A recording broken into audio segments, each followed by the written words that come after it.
After weeks of waiting, President Tinubu submits list of ministerial nominees to Senate for screening and confirmation. The Senate is going to examine the characters, the personalities, the experiences, the background of every nominee. FCT High Court strikes out DSS application to further detain suspended CBN Governor Godwin Emefiele. Plus, House of Representatives constitute and inaugurated 134 standing committees. Hello and welcome to NTA Network News. I am Jummai Yusuf. Hingino John Adams joins me from Lagos. Thanks for joining us. You can follow these news broadcasts live on our website at nta/live.ng or any of our social media handles displayed on your screen for update. You're welcome. President Bola Ahmed Tinubu has submitted to the Senate 28 ministerial nominees for screening and confirmation by the Red Chamber. National Assembly Correspondent Lami Ali reports that Chief of Staff to the President, Femi Gbajabiamila, brought the list, which for many was worth the wait after more than 2 weeks of speculations. Described as a potpourri of tested professionals from diverse backgrounds, the list of ministerial nominees arrived the Senate chamber through the Chief of Staff to the President, meeting up the deadline of 60 days upon assumption of office of the President. This is in line with the provisions of Nigeria's Constitution as amended. I am pleased to forward to the Senate for confirmation the underlisted 28 ministerial nominees. Abubakar Momo, Ambassador Yusuf Maitama Chuka, Ezenwa Nyesom Wike, Nasir Ahmed El-Rufai, David Omaye, Dele Alake. Among the ministerial nominees are former governors of Rivers, Kaduna, Ebonyi, and Jigawa states, former and serving senators, as well as former members of the House of Representatives, among other technocrats. There are people that will bring to bear their knowledge, their experience on the administration with a view to positively impacting on the lives of Nigerians what is embedded in the renewed hope agenda of the present administration. A greater percentage of them are technocrats that have proven their capacities and abilities in their chosen endeavors, and the rest are politicians. In keeping with his promise of gender inclusion, 7 women made it to the list of 28, representing 25% of the number to be precise.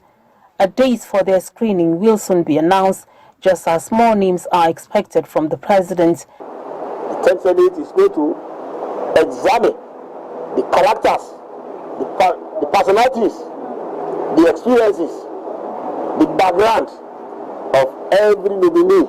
From the National Assembly, Lami Ali, NTA News. And here is Elizabeth Mori with the complete list of ministerial nominees as presented to the Senate. Here are the 28 ministerial nominees for screening and confirmation. Abubakar Momo, Yusuf Maitama, Ahmed Dangiwa, Hannatu Musawa, Uche Naji, Betta Edu, Doris Uzoka Aniti, David Umahi, Ezenwu Wike, Mohammed Badaru Abubakar, Nasir El-Rufai, Ekperikpe Ekpo, Nkiru Onyejocha, Olubumi Tunji Oju, Stella Okotete, Uju Kennedy Ohaneye, Bello Mohammed Goronyo, Dele Alake, Latif Fagbemi, Mohammed Idris, Olawale Edun, Waid Adebayo Adelabu, Iman Suleiman Ibrahim, Professor Ali Pate, Professor Joseph Utsev, Senator Abubakar Kyari, Senator John Eno, and Senator Sani Abubakar. While State House Correspondent Musbaud and Wahab has more details on the ministerial nominee list and answers to some of the questions on why it is coming at this time. The President has just succeeded in meeting the deadline given by the Constitution to submit his ministerial list. Going by the March 2023 alteration of the 1999 Constitution, the President only has 60 days within which he must submit the list of ministers who are great potential ministers who will be working with him in this administration. He has hit the ground running. We've had some policies and programs already put in place by the President Tinubu administration, and so these ministers, when approved or given a nod by the National Assembly, will come in to fit into those places to keep the government going. And of course, the Chief of Staff to the President, Femi Gbajabiamila, who submitted the list to the National Assembly, spoke to us earlier, and he told us why the delay, what actually caused the delay in submission of the list. Take a listen. Spent a lot of time going through, did a lot of due diligence, going through the nominees one by one.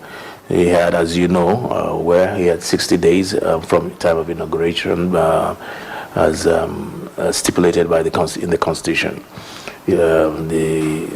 He has fulfilled that requirement of the Constitution by submitting 28 names today. As his letter stated and was read on the floor of the Senate, the remainder names, not sure how many, probably about 12, maybe 13, will be forwarded to the Senate in the coming days. Each and every one, I believe, of the persons on that list are worth being on that list. I hope that there will be nothing that we have missed. There you just got the reason why the submission of the ministerial list was a bit delayed. Of course, the Chief of Staff also spoke on other areas. Nigerians have been expecting, some people have been suggesting that these names should have come with the portfolio or offices to which these people, the potential ministers, would be posted. But the Chief of Staff also spoke about this. For me, that would have been one way to go about it. It would have been a welcome development. And as good as that sounds, it almost straight jackets the president to pigeonhole one person in an office and the other. What happens then if you change your mind?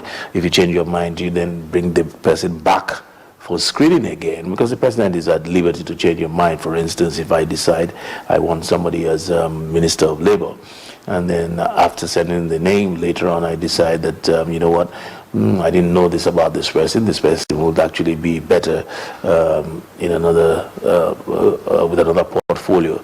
And meanwhile, the Senate screen that person for that particular initial portfolio. What happens then? Do you now rescreen the person? So it has a lot of these things have their merits and demerits, advantages and disadvantages.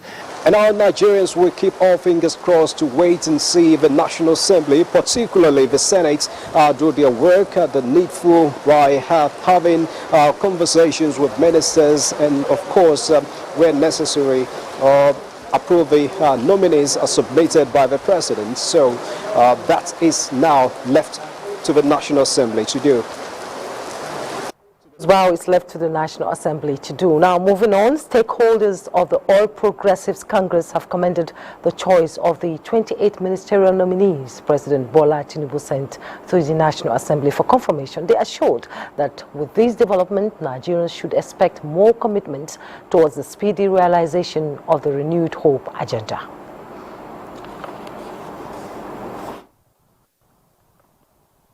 We also commend President Tinubu for his leadership and vision in selecting competent individuals to drive the agenda of the party at the national level. We call on all party members in Taraba State to unite to close rank and rally round behind Senator Sani Abubakar to effectively deliver on his new responsibility. Those people that they were nominated, Mr. President, have confidence in them to bring about the dear needs, the dear change that Nigeria are yearning for. Now let's bring you up to speed with other news making the rounds. Micro and small business owners may have better days ahead under the current administration, as President Bola Ahmed Tinubu has promised a low-interest loan facility for them as part of common efforts to strengthen the nation's economy. The president revealed this plan during his interaction with APC youth at the State House. Correspondent Musbah Wahab reports.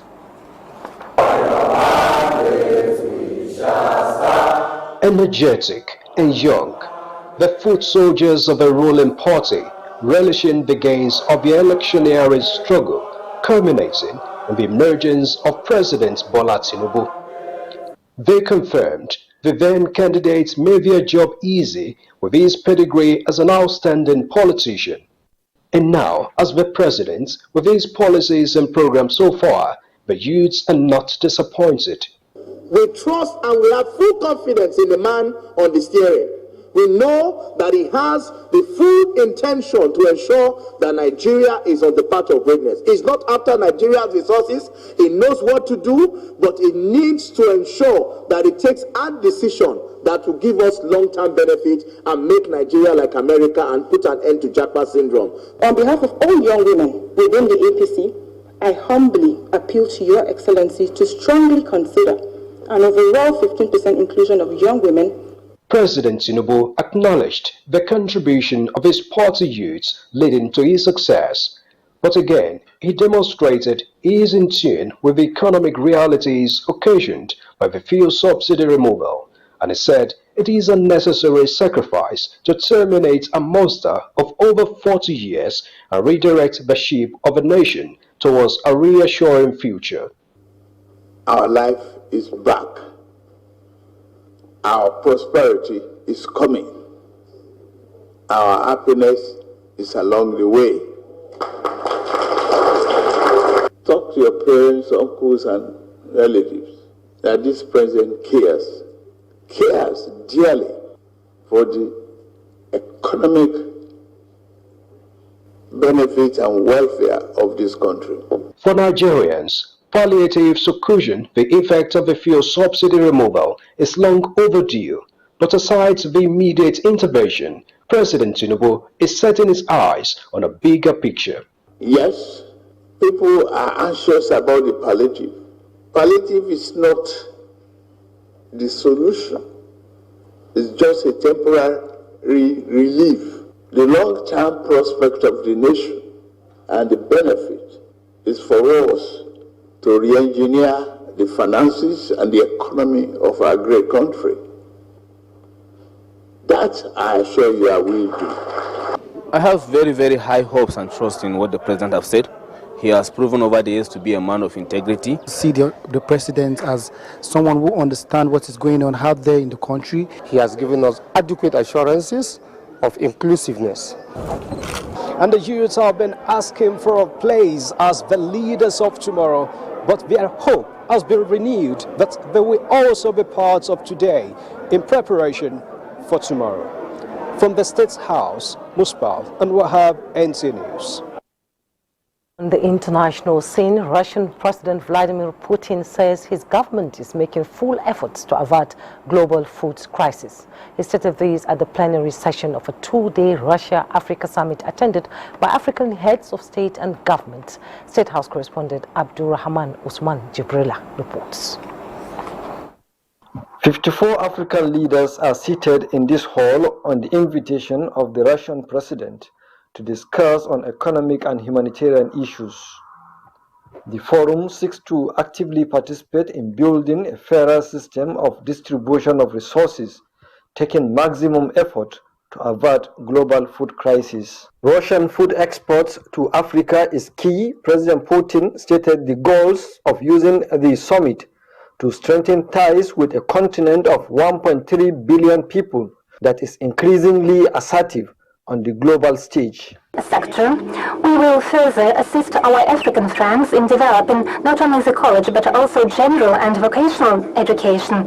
We are ready to train teachers, curators and technical specialists for school and vocational schools, to establish joint schools for which we already develop adjusted methodological papers. Putin also announced other moves to deepen relations with Africa, part of which is increased enrollment of African students in Russian universities, opening of Russian state news media bureaus in many African countries, and a proposed common information space in Russia and Africa, with the chairman of the African Union and president of the Comoros, Azali Assoumani, calling for restoration of the grain deal, which allowed Africa from both Russia and Ukraine to reach needy parts of the continent. Only when it comes to developing our infrastructure, industrialization process, the energy issues of our continent. These are the main aspects, the main areas where we can have an active cooperation with Russia. The AU chairman also frowned at the ongoings in Niger Republic, calling for liberation of Nigerian President Mohamed Bazoum while committing to continued cooperation with Russia. Nigeria's Vice President Kashim Shettima participated at the summit with some key government officials from Nigeria, accompanied by heads of media agencies, including the Director General of the Africa's largest television network, Salihu Abdulhamid Dembos. The summit is expected to engage other heads of states on bilateral meetings, including Nigeria. From St. Petersburg in Russia, Abdurrahman Usman Jibrila, NTA News. We'll take a break now. More on Russia when we return. Do stay. You're welcome back. The federal government has restated determination of the Tinubu administration to revive the Aluminium Smelter Company of Nigeria, ALSCON. Nigeria's Vice President Kashim Shettima made the commitment at a meeting with the management of a Russian aluminium company and other stakeholders in the project, which forms part of sidelines at the ongoing Russia-Africa Summit in St. Petersburg, Russia. State House Correspondent Jibril Bank tells us more. The meeting with the stakeholders was in furtherance of the efforts by the federal government to reactivate production lines of the Aluminium Smelter Company of Nigeria by re-engaging the Russian firm and other partners in the resuscitation of the plant. At the engagement, presentations were made and the Vice President noted the enormous benefits for the economy, such as energy transition and job creation, with its impact on the development of small businesses. Offered to you, plus the possibility of developing OML 123. We would like to have your own written response so that we can go back, sit down, strategize, and advise Mr. President on the next line of action. The sooner we get your response, the better for all of us. It is part of the renewed project to see the plant back to production. The Vice President said as Nigerians deserve a better life, urging all stakeholders to expedite work on the plan. From St. Petersburg in Russia, Abdurrahman Usman Jibrila, NTA News. And now let's bring in, joining us via Zoom from St. Petersburg, Russia, the Nigerian ambassador to Russia, Professor Abdullahi Shehu. Thanks so much for joining us. Thank you very much, Juma. It's my pleasure. It's a pleasure to see you again. Thank you.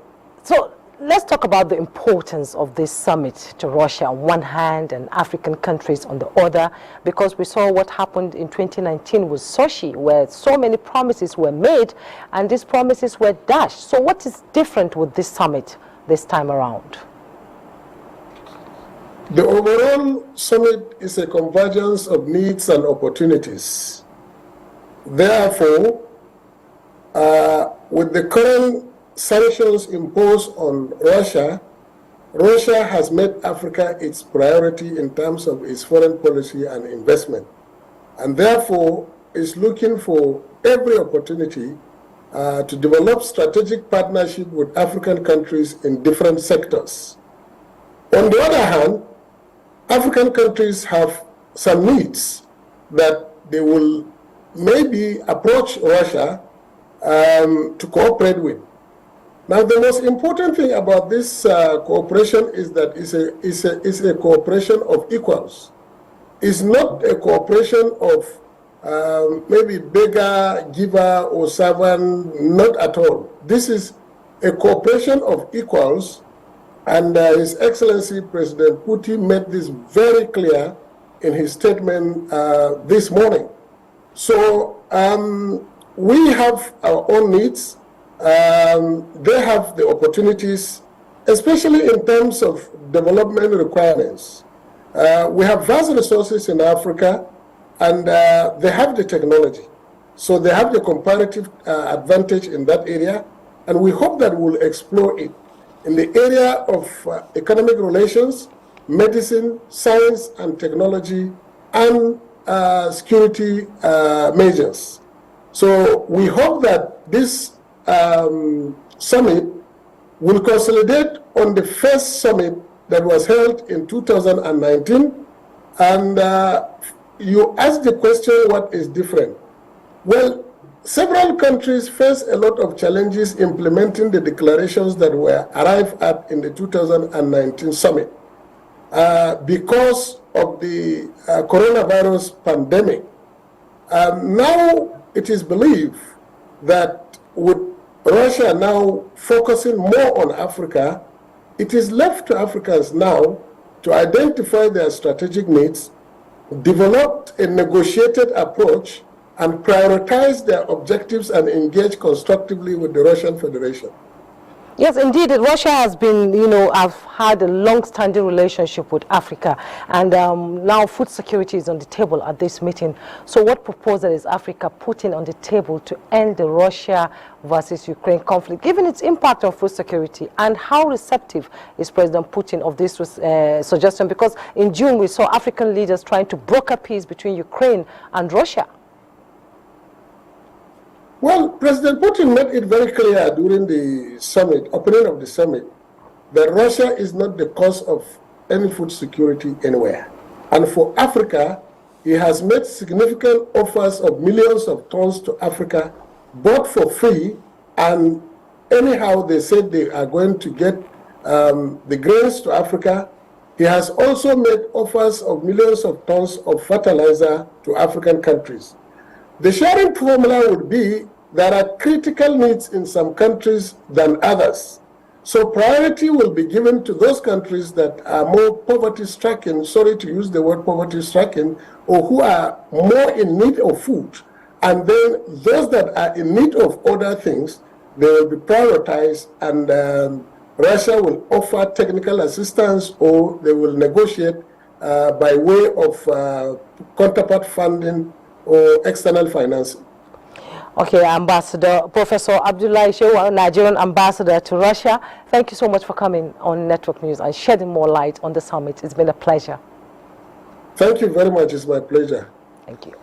Now, the Senate has urged the Association of Resident Doctors to suspend the ongoing strike embarked by members in the interest of humanity. It also urged the federal government to, as a matter of urgency, engage the striking doctors with a view to reaching an agreement.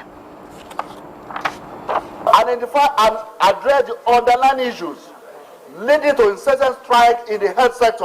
The federal government to create opportunities for effective participation of the private sector in establishing medical colleges to produce more medical doctors for the health sector in Nigeria. Taking into consideration in the ongoing strike, we also hope that the resident doctors will listen to the plea of the Nigerian Senate as met today to end this strike. A motion from Senator Buba Umar, co-sponsored by 16 others, urged government to prioritize. The federal government, in its wisdom, proposed for additional training school academy to be cited in Bauchi. Senate has passed the Niger Delta Development Commission Act Amendment Bill, which seeks the provision of an additional executive director for the commission, among others. From 2 to 3. It also seeks to add a new section 9, subsections 1L, which creates a new directorate of corporate services. Create an environment similar to what we've seen in the Non-EWM Commission, which is doing very well. The bill was given accelerated passage as it was read the first, second and third time during Thursday's plenary. Meanwhile, the House of Representatives has constituted and inaugurated 134 standing committees that will perform the oversight functions of the Green Chamber over other arms of government. Speaker of the House, Tajuddin Abbas, at Thursday's plenary charged the leadership of the committees to consider the constitutional power of oversight by the legislature as a means to promote good governance through compliance with the laws of the land. National Assembly Correspondent Mitere Ikben reports. It was an unusual 2-hour wait for the commencement of plenary as lawmakers discussed the expected standing committees. The arrival of the Speaker led to the subsequent announcement of the chairmen and deputies of the standing committees. This system involves dividing the legislature into smaller component units, working groups, which aims to enhance efficiency, improve productivity, and enable detailed scrutiny of legislative instruments such as bills and motions. Speaker Tajuddin Abbas emphasized that the selection of the leadership of the committees was in accordance with the capacities, skills, and legislative interests of members, stressing that there is nothing like juicy committee in the 10th Assembly. In other motions, lawmakers called for the rehabilitation of eastern seaports in the country to address diversion of cargo and loss of revenue to seaports of neighboring countries, as well as protection of Nigerians from discrimination by foreign companies doing business in the country. 60% of containers shipped to West Africa, to West and Central Africa, destined for Nigerian markets, are diverted to ports in Ghana, Togo, Benin Republic, and Cote d'Ivoire. The House also notes that the sterling policy of the government has opened the floodgate of foreigners into the country. Some are embarking on policies and actions that are anti-people and in flagrant disobedience of our laws. 2 bills were passed by the House. First, a bill for an act to amend the Niger Delta Development Commission Establishment Act 2000 and a bill for an act to amend the Electricity Act 2023 to address concerns of host communities. In the meantime, the House of Representatives has adjourned plenary for a 6-week recess. From the National Assembly, Mitaire Ikben, NTA News. The pioneer Nigerian Islamic financial institution, Jibril Bank, has declared a profit before tax of 6.6 billion naira for the year ending 31st December 2022. Aminu Umar reports that the declaration forms part of the high points of the bank's 11th annual general meeting in Kano.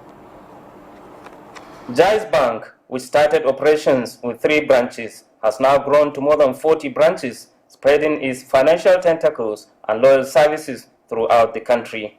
In Kano alone, the bank has 6 branches and making concerted efforts to increase the number to 10, in addition to recording gross earnings of 33.2 billion, reflecting a growth of 29%, and asset increase to 379.6 billion against 279.3 billion, showing 36% growth compared to the previous year. As the 11th annual general meeting of Jibril Bank holds in Kano, shareholders are now taking the advantage of the opportunity given to them to x-ray the performance of the bank. And now they are going to raise the capital by issuing over 15 billion shares. And the price of the shares now close to 2 naira. They will get more than 30 billion additional capital. Jibril Bank has been growing, rapidly, and then of course they are the bank that have been consistent now in dividend payment, growing their asset base. With the shareholders happy to go home with sharing news of a bonus of 5 kobo each per ordinary share and a hope of improved performance. The board remains committed to achieving more feats. We have new products. We have products for women development, and we also are investing a lot in the digitalization and transformation of the bank. So that all, led to the success of the bank. We have been having the AGMs mainly in Abuja, but the reason coming to Kano is because of the patronage and the support we have from the people of Kano. At the sideline of the 11th annual general meeting, engagement was held with Islamic scholars to deepen understanding of the concept of Islamic banking as championed by Jaiz Bank. In Kano, Aminu Umar, NTA News. The Nigerian Content Development and Monitoring Board is promoting knowledge expansion for stakeholders in Rivers State Judiciary towards actualizing effective implementation of the act that established the board. Kingsley Amajiri reports. By the provision of the Nigerian Oil and Gas Industry Content Development Act 2010, the agency is empowered to promote the development of local capacities and capabilities while integrating oil and gas producing communities into the industry's value chain. The Executive Secretary of the Nigerian Content Development Monitoring Board, Simbi Wabote, delivered his keynote address via Zoom. NCDF was recognized and awarded as the best NGA in the 2020 East of Community Assessment released by the Presidential Level Research Environment Council. Admittedly, Rivers State remains the hub of oil and gas industry, and the judiciary plays a critical role in the adjudication of justice. It is important that those who dispense justice understand the philosophy behind the law. It helps in better interpretation of the provisions of the law. The core jurisdiction of the board, the law is domiciled in the Federal High Court, pursuant to Section 251 of the 1999 Constitution. However, there are some elements of the law that the state high court, and even the National Industrial Court can still participate. The Nigerian oil and gas industry, no doubt, is a specialized field requiring sound expertise for lawyers and judges to litigate and adjudicate. There is no saying that judging by the topics and the caliber of resource persons selected for this workshop, we shall enrich our individual knowledge and appreciate more. In Port Harcourt, Kingsley Amajiri, NTA News. Now, keen to see more women empowered in the country, Nigeria will sustain its partnership with relevant international agencies, leveraging their multidimensional support. This, Nigeria's First Lady, Oluremi Tinubu, says is geared towards removing socio-economic barriers in the way of women and other vulnerable groups in the country. State House Correspondent Adeni Taiwo reports that this was when she met with a UN delegation in her office. The United Nations Resident Coordinator Martha Shimali and his team, drawn from key agencies of the world body, are at the State House to see how deeper collaboration with the First Lady can help to further address challenges confronting women and children in the country. Of shared concern to the First Lady and our guests are what to do to promote the number of women in public service, stemming gender-based violence, and rolling back the number of out-of-school children in the country. I would say that, I want more women in public roles, especially in elective positions, and the women who have to decide to join in the race, they do have a lot of hurdles. And 1.5 million children under the age of 14 are in child labor in Nigeria, so that obviously is of particular concern. There are structural constraints in terms of access to land, access to finance. We are here to support the priorities and the leadership of the government, while calling on the UN and its agencies to sustain their multidimensional support for Nigeria in the area of data collection, funding and technical assistance. The First Lady pledged the commitment of her pet project, Renewed Hope Initiative, to expand the frontiers of opportunities to women and other target groups. We identified all the areas you did: education, agriculture, health, social investment, and economic empowerment.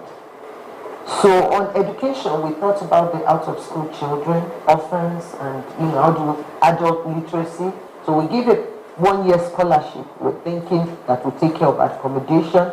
So for a year, for starters, we're going to give 1 million to each student. We also give them a laptop to go. So that's what we've decided. So every year we're taking 37.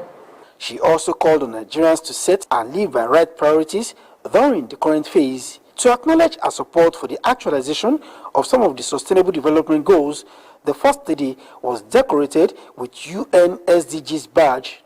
She is also expected to perform a wreath-laying ceremony on August 27 this year to mark the 12th anniversary of the attack on the United Nations House, Abuja.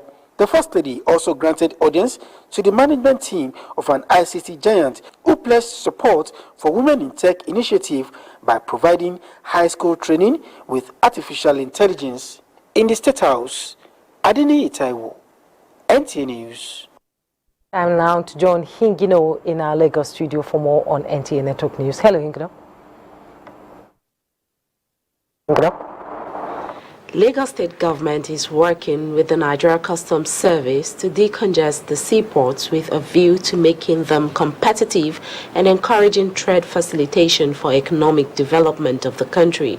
Governor Babajide Sanwo-Olu stated this when he received the Acting Controller General of Customs at the State House in Marina, Lagos. Musa Toliat has details. Congestion of the seaports to encourage more participation of manufacturers in export trade dominated discussions between Lagos State Governor Babajide Sanwo-Olu and the Acting Controller General of Customs, Adewale Adeniyi. We've just secured a presidential approval to undertake a congestion of the ports, Lagos, all the ports in Lagos, using a combination of public auctions and offloading some of the containers to the Lagos warehouse in Ikorodu. We are also working with our partners, the Lagos State government, to dedicate specific export terminals for processing of export containers. We have seen, the pains that our exporters go through. Although the governor lauded the efforts of the Nigerian Customs in curbing smuggling of goods that have negative impact on the economy of the country, he, however, wants more collaboration with CGC, Adeniyi, and other stakeholders to put an end to traffic congestion on port access roads in the state. Let us ensure that we can create a pathway for export containers to have continuous access into the port. The turnaround at our ports is important and is improved so that we can be globally competitive. People can very freely want to make Lagos, a port destination and even make it a transshipment for some other West African, neighboring countries. CGC Adeniyi is on working visits to inspect customs formations across the states. In Lagos, Musa Toliat, NTA News. You're welcome back. The National Agency for the Prohibition of Trafficking in Persons vows to go tough on traffickers and perpetrators of child labor and other forms of abuses. Now, this is coming as the agency recognizes partners and supporters in the fight against the menace. Amina Baba Suleiman reports. With the success recorded so far in the fight against human trafficking, it is time to recognize partners in the struggle. The National Agency for Prohibition of Trafficking in Persons, NAPTIP, says the success recorded was as a result of joint effective partnerships. NAPTIP's Director General, Professor Fatima Waziri, emphasized the agency's remarkable achievements over the past 2 decades. Today is a very special day, not just for NAPTIP and Nigeria, but for everyone invested in ensuring human trafficking is controlled and victims are secured across the world. Today, we pay tribute to each and every person, and we celebrate the numerous lives that have been transformed, the futures that have been rewritten, and the hope that has been restored. NAPTIP have come of age, because even a child, once you get to 21, you've come of age. That means there are no excuses. It's time for you to really, actualize your full potential. They killed fowl, they use it to rub my body. Stories of survivors who escaped the clutches of human traffickers reminded everyone of the importance of NAPTIP's existence. The role of organizations such as NTA, NBA local and international NGOs were recognized. We in NTA we will always partner, collaborate, and also synergize with the NAPTIP so that to effectively carry out their mandate. NAPTIP was established on the 14th July 2003 in Abuja. Amina Baba Suleiman, NTA News. Thank you, Amina. Another break. The news continues shortly. You're welcome back. Nigeria's First Lady Oluremi Tinubu has described the victory of Super Falcons against Australia at the ongoing Women's World Cup as a proud moment for the country. The First Lady, who cheered on the team as they came from a goal down in the first half to secure a 3-2 win over one of the hosts of the competition, praised them for being dogged and focused on victory. She says watching them and mentally sharing in their moment of battle for the 102 minutes the encounter lasted is an inspiration for other women in the country.